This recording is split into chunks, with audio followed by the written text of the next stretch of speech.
हुए इनके पद वंदन किए, नासक विघ्न अनेक। राधे मेरी माँ तो है, पिता मेरे घनश्याम। इन दोनों के चरणों में मेरा बारंबार प्रणाम। जय जय श्री राधा रमण, जय जय नवल किशोर, जय गोपी चित चोर प्रभु, जय जय माखन चोर। बोलिए बाल कृष्ण भगवान की जय हो, भागवत महापुराण की जय हो, व्यास जी महाराज की जय हो, सुखदेव जी महाराज की जय हो, दादा जी महाराज की जय हो, भक्त और भगवान की जय हो। जय जय श्री राधे, जय जय श्री राधे, जय जय श्री राधे। कथा में प्रवेश करने से पूर्व मेरे प्रभु को भाव से बालकृष्ण की छवि को मन में बसाते हुए प्रेम से आज हम प्रभु की स्तुति करें, मंगलमय गीत गाएं। सती कमला कुच मंडल व्रत कुंडल कलित ललित वनमाल, जय जय देव हरे। सती कमला कुच मंडल व्रत कुंडल कलित ललित वनमाल, जय देव हरे।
पंचम दिवस में हम प्रवेश कर रहे हैं। कथा पांडाल में आगंतुक सभी भक्तों को व्यास मंच की ओर से जय श्री कृष्ण, राधे राधे। परम मंगलमयी प्रातपर अखिलेश्वर अकारण करुणावर्णालय भक्तवांछित कलकतरु तड़ित पीतांबरधारी बाल कृष्ण लाल की वांगमयी प्रतिमूर्ति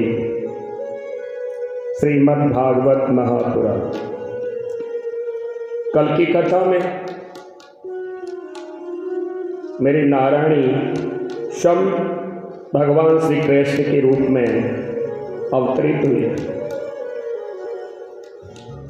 कहते हैं कि आज मैया यशोदा और नंद बाबा दोनों बड़े प्रसन्न थे, क्योंकि जिस समय नंद बाबा और मैया यशोदा के जिस समय बाल कृष्ण प्रभु हुए थे, उस समय नंद बाबा की उम्र बताते हैं 75 वर्ष की और मैया यशोदा की 80 वर्ष।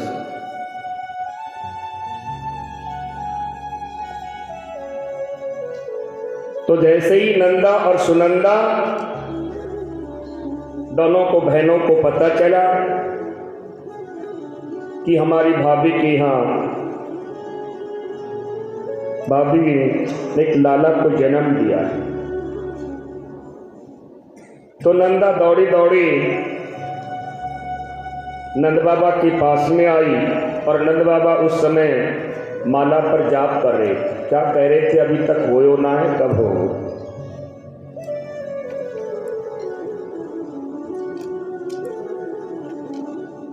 और नंद बाबा को जैसे ही पता कि लाला हुआ है, तो आज 75 वर्ष के नंद बाबा ऐसे सज रहे जैसे 16 वर्ष का युवा। ब्रजवासी से कहा, लारी छोरा दर्पण में बताइयो भैया मैं कैसो लग रहा हूं? बोले बाबा आज तो बिल्कुल तो दूल्हा जैसो लग रहा है। भैया लाला को जन्म है तो सजनो तो पड़े। तो ब्रज में आनंद उत्सव मन रहा है। वाचितम स्वस्त्रयम जाति कर्ण आत्मजम वै कार्या संविधिवतम पितृदेवार्चनम। सांडल मुनि ने आकर के पितरों का तर्पण किया।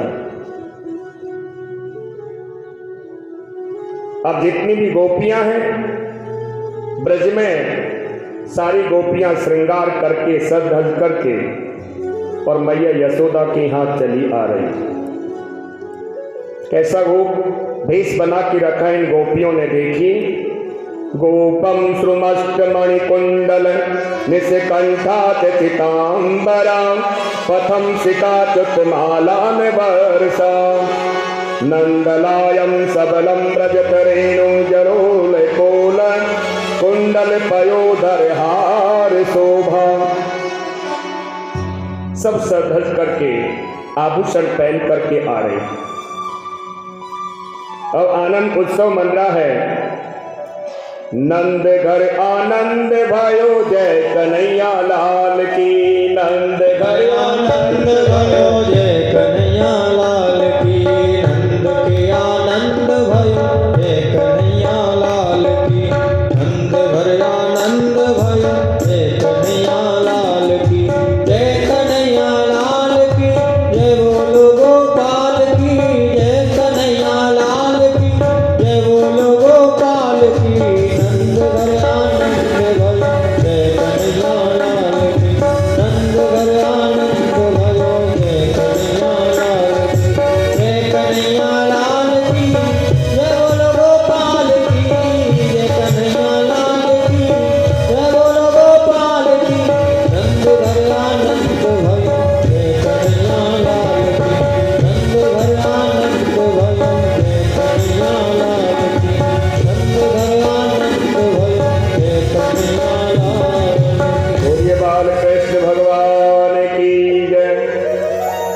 तो आनंद उत्सव मन रहा है।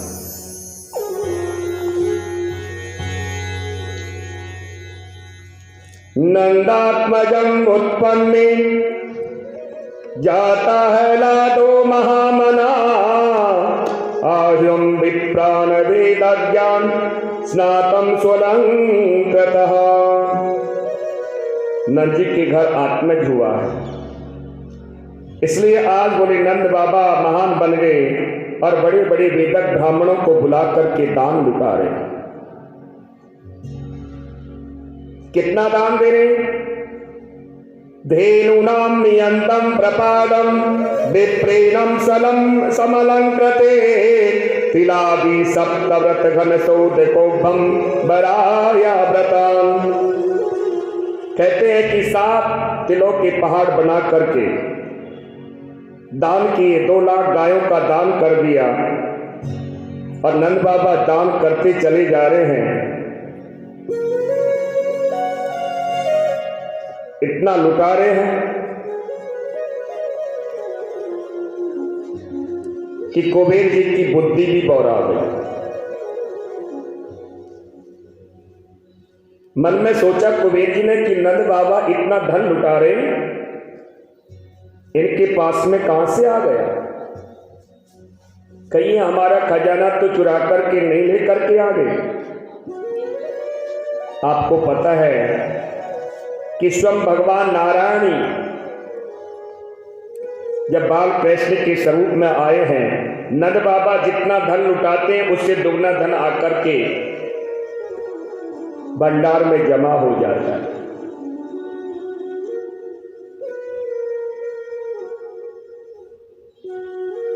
अब आनंद उत्सव मन रहा है, सभी लोग लाला के जन्म उत्सव में आए हैं। परंतु माता यशोदा की सहेली रोहिणी जी हैं, वो लाला के जन्म उत्सव में नहीं सम्मिलित नहीं हो रही। नंद बाबा मैया यशोदा मन में सोच रहे कि सभी को हमारे लाला की खुशी है, सब ब्रजवासियों को।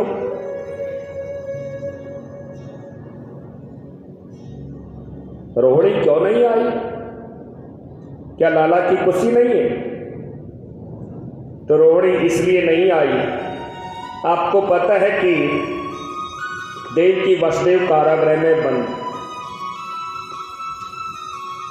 और वसुदेव जी की पत्नी रोहिणी है, 7 पत्नियां थी। तो आपको पता है कि जब किसी नारी का यदि पति बोले विपदा में हो, कारागृह में बंद हो, बीमार हो, तो वो नारी ज्यादा सज करके नहीं रहती, मैं किसी आनंद उत्सव में सम्मिलित होती है। तो नंद बाबा और मैया यशोदा दोनों माता रोहिणी के पास में पहुंचे। रोहिणी जय महाभागा नंद गोपाभिनंदिता वज्रदम दिव्य व्यासम स्त्रीकंठाभरण भूषिता। मैया यशोदा ने कहा, बहना क्या बात है?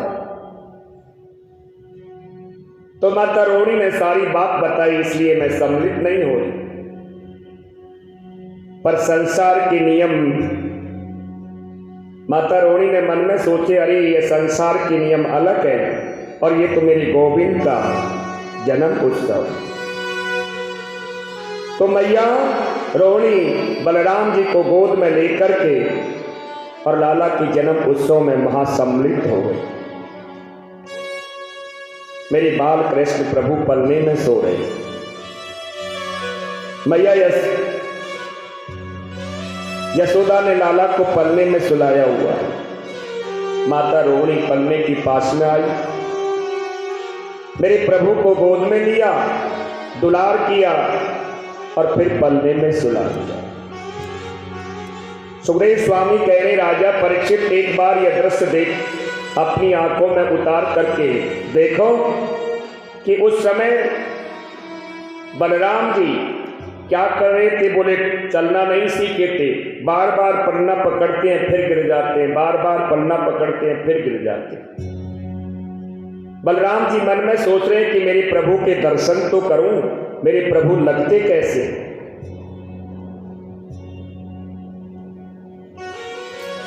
नंद कछुरित नौ दियो, घनश्याम कुबेरन की मति बौरी, देखत मोहे लुटाए दियो, ना बची बचिया चटिया न पिचोरी।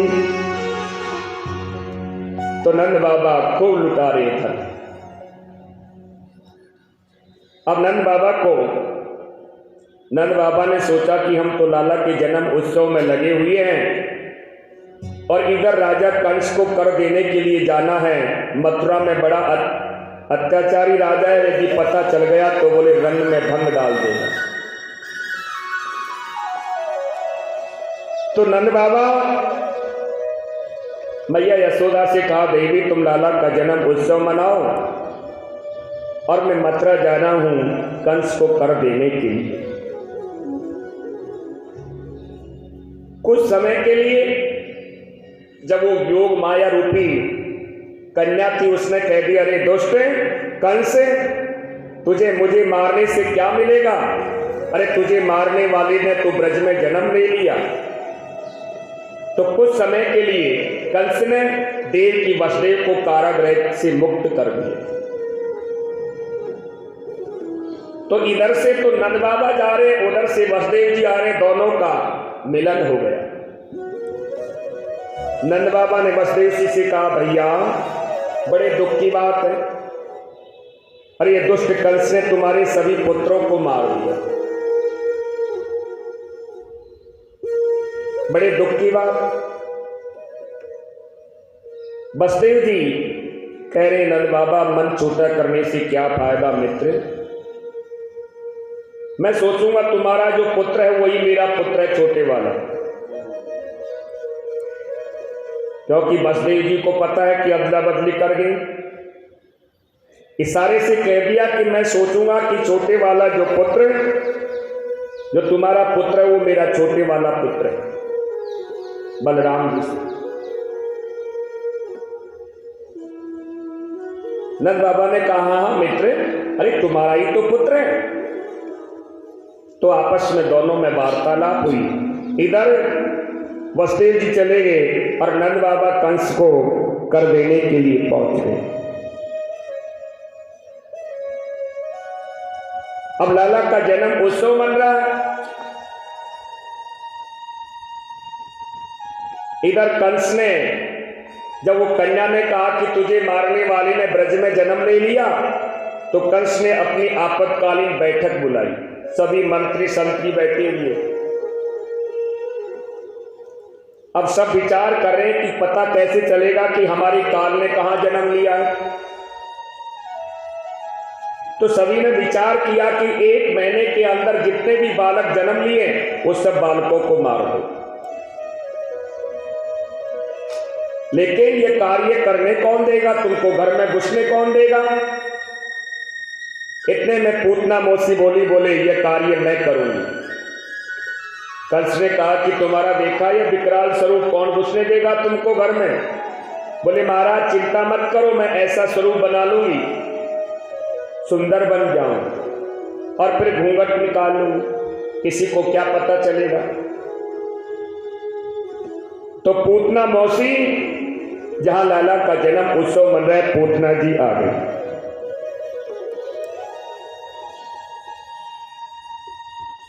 कहते सज्जनों,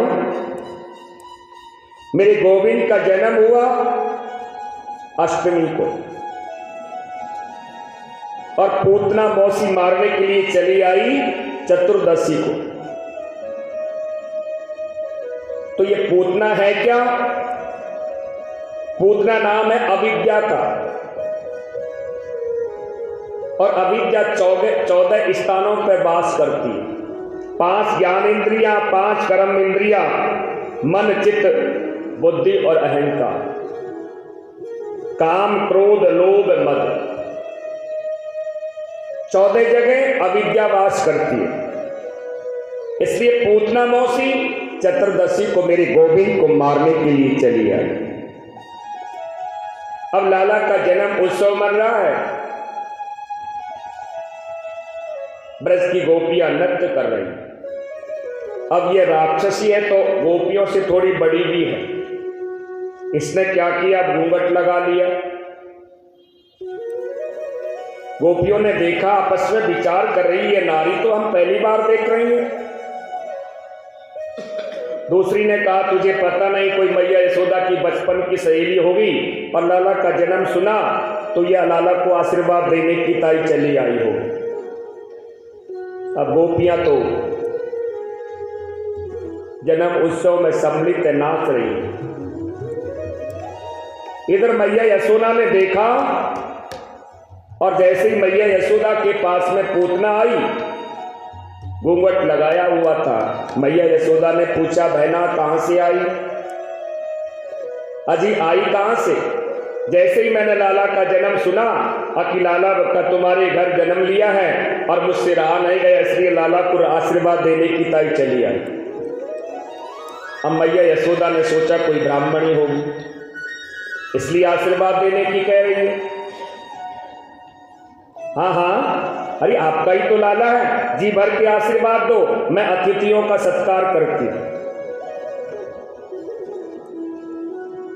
अब जैसे ही पूतना, सुखदेव स्वामी कह रहे, राजा परीक्षित जैसे ही पूतना जिस पालनी में भगवान सोए हुए थे उसके जैसे पास में पहुंची और पूतना ने अपना घूंघट उठाया, मेरे बाल कृष्ण प्रभु ने अपने दोनों नेत्र बंद कर दिए।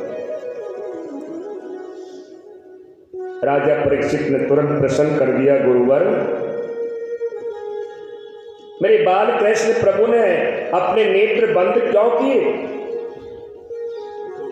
सुखदेव स्वामी कह रहे, राजा परीक्षित मेरे प्रभु मन में सोच रहे हैं कि मेरे दो ही तो परिपूर्ण अवतार है, एक तो राम अवतार और एक कृष्ण अवतार, और दोनों ही अवतारों में सबसे पहले मौसी जी चली आ जाती है। राम अवतार में ताड़िका का उद्धार करना पड़ा और बोले कृष्ण अवतार लिया तो यह पूतना मौसी आ गई।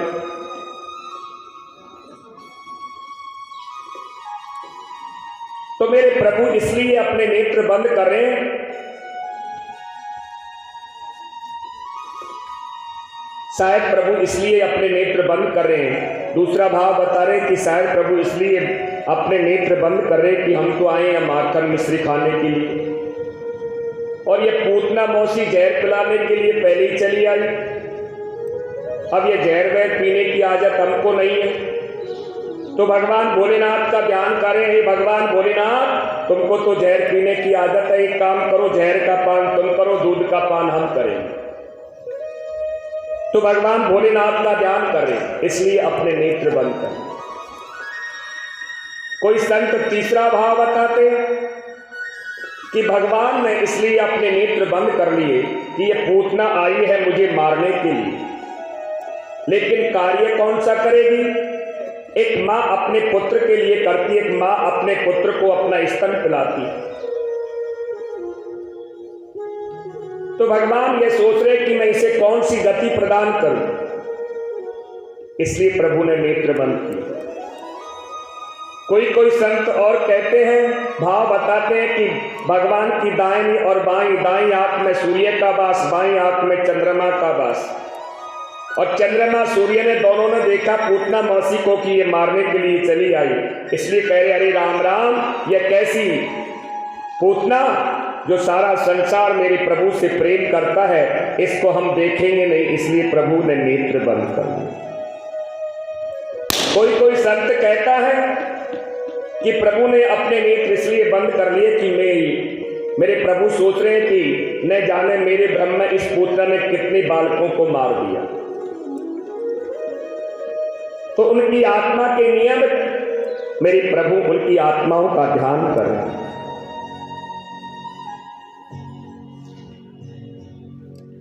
अब पूतना ने जैसे ही मेरे प्रभु को गोद में लिया और गोद में लेकर के अपना स्तन निकाल करके और लाला के मुख में दे दिया।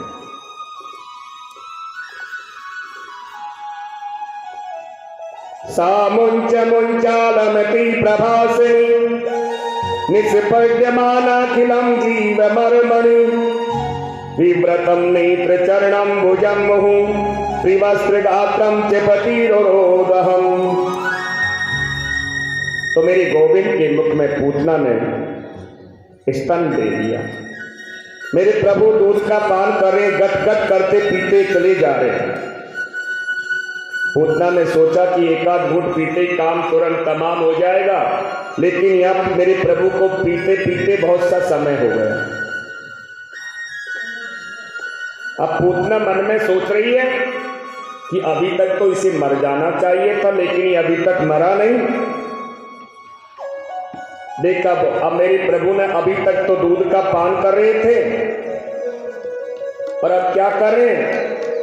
बोले प्राणों को आकर्षण करना प्रारंभ कर दिया। अब जैसे ही प्राणों को आकर्षण करना प्रारंभ कर दिया, सा मुंच मुंचता मितम करिए मुंचता, अरे लाला छोड़, अरे लाला छोड़, अरे लाला छोड़।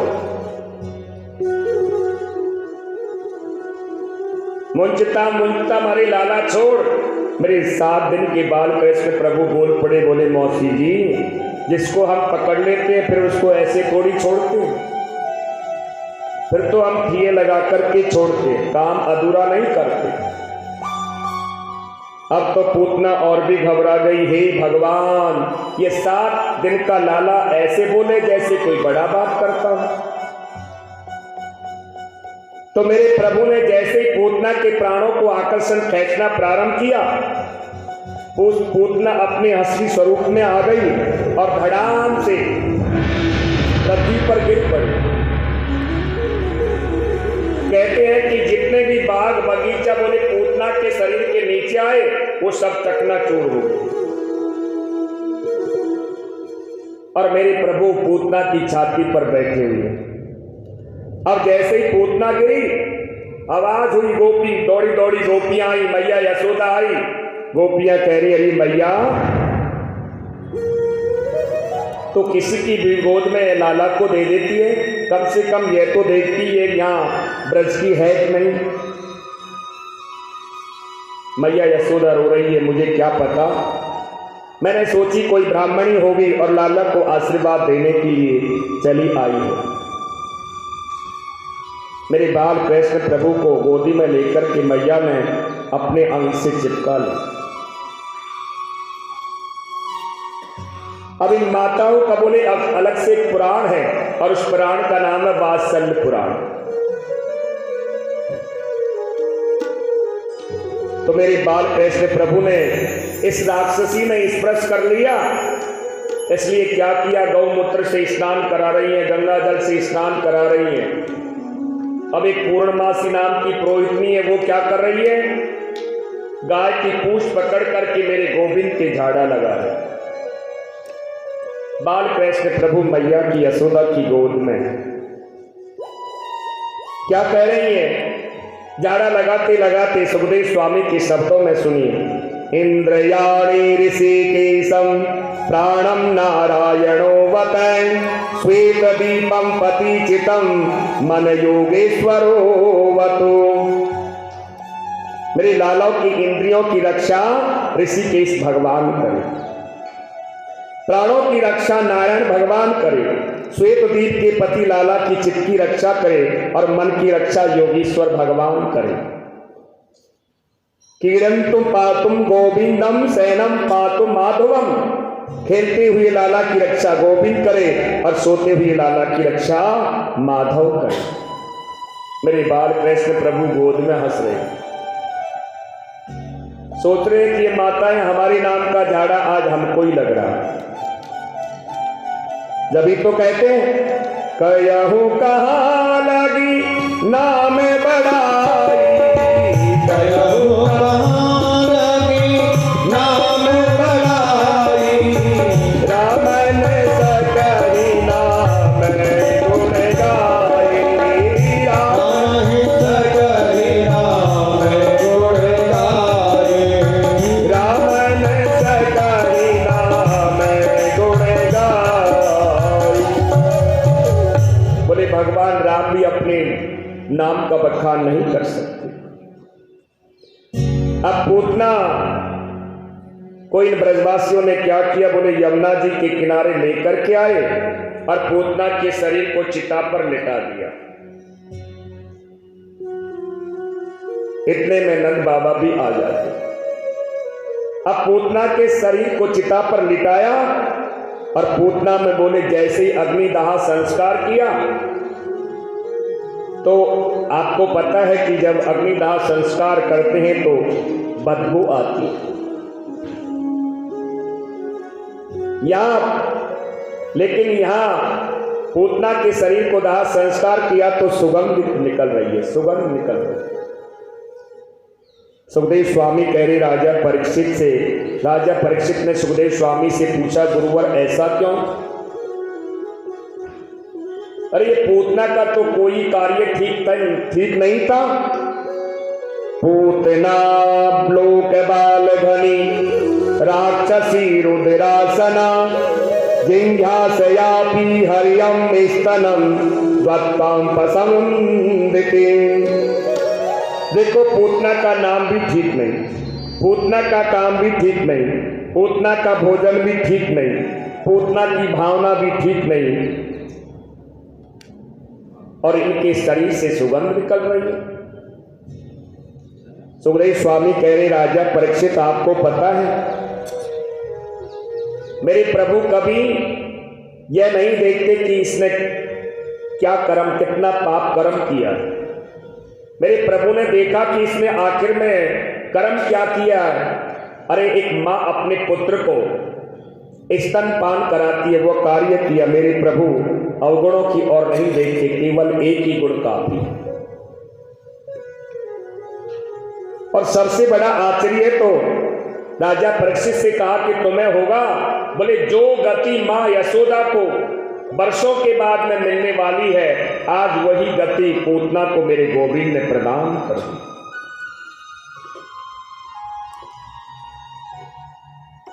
मेरे प्रभु सब दुर्गुणों को भुला देते और पूतना को माता की गति प्रदान कर दी। इससे बड़ा दयालु और कौन हो सकता है?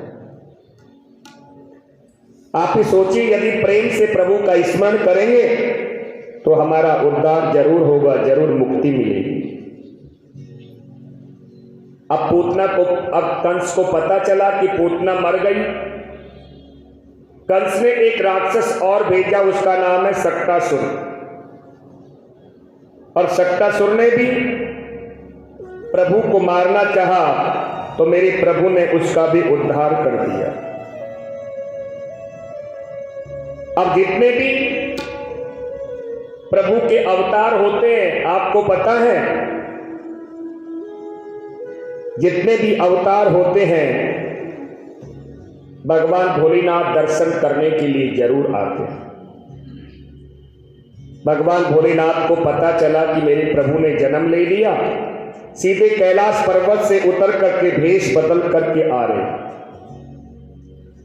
आकर के मैया यशोदा के द्वार पर खड़े होकर के अलग जगा रहे, अलग खोल दे पलक, देख ले दुनिया की झलक।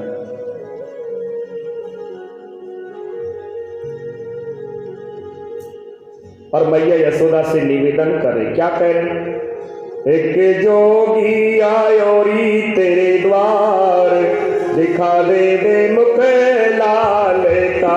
हो मैया दिखा दे मुख लाल का। एक जोगी आयोरी तेरे द्वार, दिखा दे मुख लाल का। हो मैया दिखा दे मुख लाल का। एक जोगी आयोरी तेरे द्वार, दिखा दे मुख लाल का। होरी भैया दिखा दे मुख लाल का।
मैया यशोदा से निवेदन कर।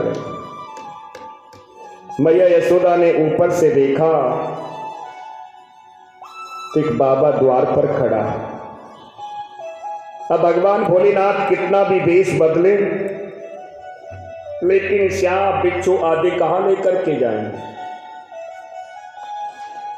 तो मैया यशोदा महल से उतर करके द्वार पर बाहर आई, निकल करके महल से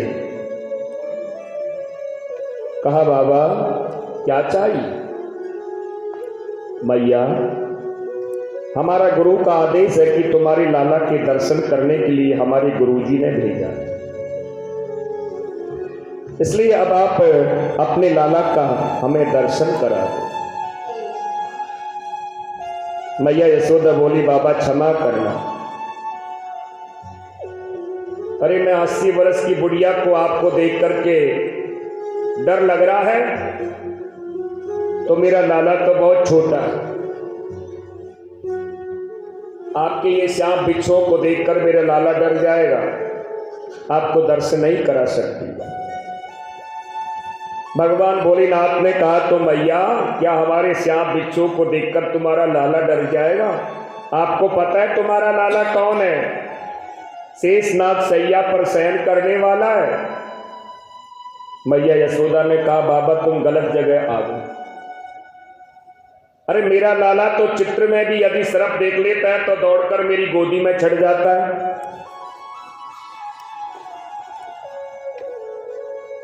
बाबा तुझे हीरा ज्वारक जो भी चाहिए ले जाइए। भगवान भोलेनाथ मना करे, मैया हमें हीरा ज्वारक की जरूरत नहीं, हमें तो आपका लाला का दर्शन करना। मैया ने कह दी तो बोल आपको दर्शन नहीं करा सकती। मैया तू तो बड़ी हटी है, तो मैया दर्शन ना कराओगी। मैया यशोदा ने कह दिया, नहीं मैया हम योगी हैं और आपने अभी योग हट देखी नहीं। हम तुम्हारे इस द्वार पर ही धूना रमा करके बैठ जाएंगे, जब तुम्हारा लाला बड़ा होगा तो कभी तो बाहर निकलेगा। मैया यशोदा ने कहा, ओ बाबा तूने त्रियाट नहीं देखी। अरे मेरे घर के 15 द्वार हैं, मैं इस द्वार को ही बंद करवा दूंगी, तू बैठा रहे 12 साल 13 साल जितने चाहे इतने बैठा रहे, तुझे लाला का दर्शन नहीं करा। भगवान भोलेनाथ मन में सोच रहे हैं, मेरे प्रभु से निवेदन कर रहे हैं गोविंद से कि प्रभु हम तुम्हारे बाल स्वरूप के दर्शन करने के लिए आए, लेकिन ये मैया तो बड़ी हटी है। तो उदास मन लेकर के और थोड़ी दूर जाकर के कदम के वृक्ष के नीचे बैठ गए। इधर मेरे प्रभु ने क्या किया, बाल कृष्ण प्रभु ने झाऊ झाऊ करके और जोर जोर से रोना प्रारंभ कर दिया। अब मैया यशोदा कभी गोद में लेकर के हिला रही है, कभी स्तनपान करा रही है, लेकिन लाला चुप नहीं हो रहा। गोपियों ने जैसे ही आवाज सुनी दौड़ी दौड़ी चली आई मैया यशोदा के पास में। मैया क्या बात है, आज लाला बहुत देर से रो रहा है। बहना मैं स्तनपान भी करा रही हूँ, लाला को खिला भी रही हूँ, लेकिन लाला चुप नहीं हो रहा। क्या बात है, पता नहीं सुबह से ही रो रहा है। एक गोपी ने कहा, मैया आपको पता है सुबह सुबह तुम्हारे घर द्वार पर एक बाबा आया था। मैया ने कहा, हाँ बहना तूने चौखी याद दिलाई। जब से वो लाला का दर्शन करने के लिए वो योगी हट कर रहा था और मैंने मना कर दी, और जब से वो योगी गया है तब से ये लाला रोता है। जब से ये लाला रो रहा है। अब मैया यशोदा उन गोपियों से, मैया यशोदा ने कहा, गोपी एक काम करो, वो बाबा इधर को गया है इस रास्ते से, तुम जाओ, तुम्हें वो बाबा मिल जाए योगी तो उन्हें लौटा कर लेकर के आओ। अब भगवान भोलेनाथ वृक्ष के नीचे बैठे। गोपी जाकर के निवेदन कर रही है भगवान भोलेनाथ से, चल रे योगी नंद भवन में तो यशोदा मात बुलावे, वाकी लाला को नजर लगी है राई लौन करावे। बाबा तुम्हें मैया यशोदा ने बुलाया। भगवान भोलेनाथ कह रहे हैं कि मैया ने हमें बुलाया, पहले मैया से पूछो कि उसके लाला के दर्शन कराओगी कि नहीं, यदि नहीं करावी तो हम क्या करेंगे जा करके, हम नहीं जा रहे। तो गोपी दौड़ी दौड़ी बेचारी फिर पहुंची। मैया यशोदा ने कहा वो जी भर करके दर्शन कर ले, लेकिन मेरे लाला का रोना तो बंद हो जाए। अब भगवान भोलेनाथ आ गए। अब मैया यशोदा द्वार पर मेरे गोविंद को, बाल कृष्ण प्रभु को गोद में लेकर के आ गए। भगवान भोलेनाथ ने अपने दोनों हाथ बढ़ाए, मैया अब हमको लाला को गोद में दे दो। बाबा दूर दूर दूर से ही देख ले, लाला के दर्शन कर ले। अब मेरे प्रभु तो ब्याऊं ब्याऊं करके रो रहे।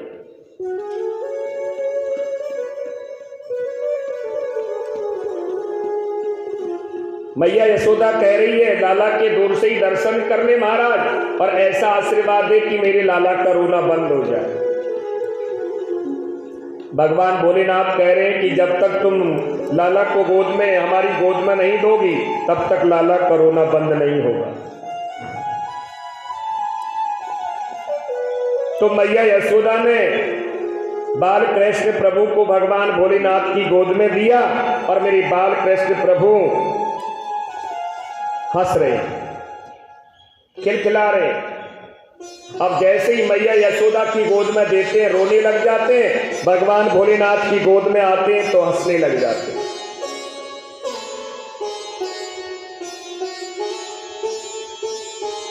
मैया यशोदा ने कहा बाबा ऐसा वरदान दे कि मेरे गोद में आते ही लाला हंसने लग जाए। भगवान भोलेनाथ कह रहे मैया हमारी एक शर्त है। क्या?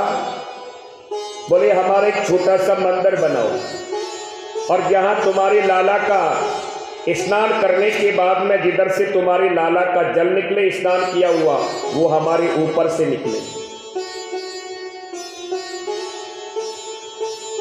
तो मेरे भगवान भोलेनाथ से मैया यशोदा कह रहे योगी नंद भवन में ब्रज में वास कीजिए, और जब जब मेरा लाला रोवे तब तब दर्शन दीजिए। तो भगवान भोलेनाथ का एक छोटा सा मंदिर बना दी, इसलिए मेरे भगवान भोलेनाथ का एक नाम और भी पड़ गया। बोलिए नंदेश्वर महादेव की जय। अब भगवान भोलेनाथ दर्शन करके वापस लौट कर के चले गए कैलाश पर्वत पर। इतने में ही कंस ने एक राक्षस और भेजा, और वो राक्षस ने कैसा वेश बना लिया, तृणावत नाम का राक्षस है। और वो किस रूप में आया? बवंडर के रूप में। बबूला देखा होगा आपने, चारों ओर हवा चलती है, बहुत से तृण घूमते रहते हैं, धूल उड़ती रहती है। तो उस तृणावत ने क्या किया? मेरे प्रभु को उड़ा करके आकाश मार्ग में ले गया, और मेरे प्रभु ने उसका भी उद्धार कर दिया।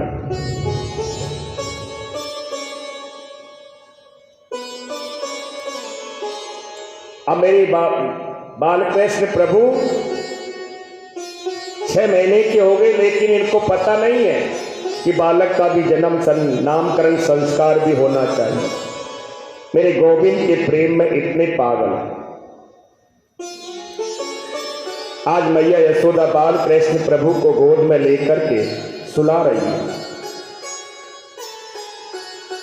लाला को पीतांबर पहनाया हुआ है, लाला के सुंदर सुंदर घुंघरू वाले केसों में मोतिन की माला बांधी ही, बीच में मोर पंख लगाया है, काजलों में आंखों में काजल लगाया है।